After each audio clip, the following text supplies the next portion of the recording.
25 years ago, the international community took its very first collective step to solve the climate crisis at the Rio '92 conference.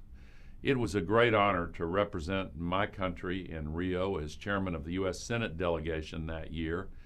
And I was so pleased to see the goals of that conference and the UNFCCC cemented with the signing of the Paris Agreement a year ago in December. What a wonderful development.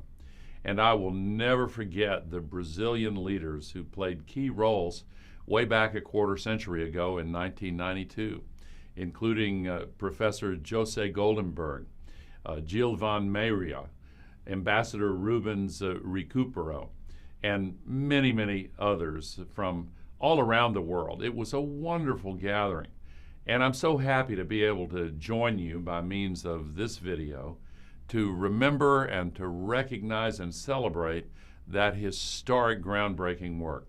All of the attention for the last 3 years has been on the road to Rio. Now we're here at Rio, and we can see that the real attention should be focused on the road from Rio.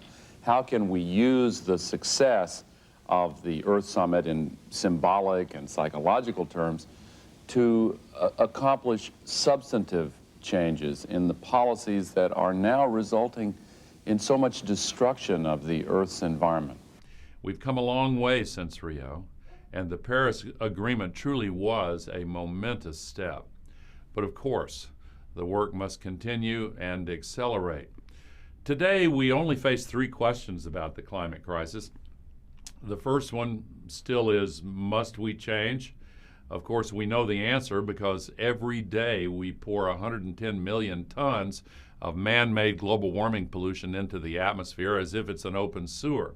It's a big planet, but that's a lot of energy, and the consequences of that extra heat energy are now, unfortunately, very clear. Stronger storms, bigger downpours, and more destructive floods and mudslides, rising sea levels, deeper and longer droughts, crop failures, strengthening wildfires, spreading tropical and subtropical diseases, melting ice, and now coastal areas already experiencing the consequences of sea level rise. So, yes, we must change. The second question is, can we change?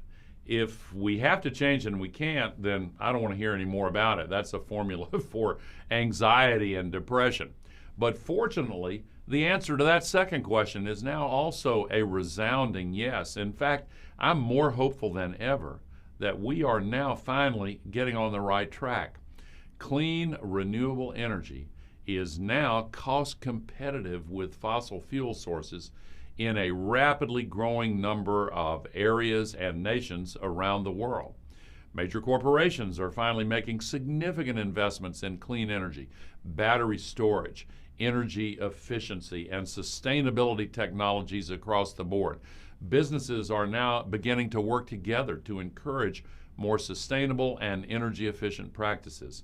And the investment community is now divesting from fossil fuels. Finally, the ever-increasing costs of carbon pollution are affecting people's daily lives, and people in every corner of the globe are now demanding action. So, can we change? Yes, you bet. So now the third and final question is, will we change? Well, in December of 2015, when the historic Paris Agreement was reached, we all said worldwide, yes, we will change, virtually every nation in the world. But our journey was only beginning. We knew this work would not be easy, far from it. We knew that more would be required.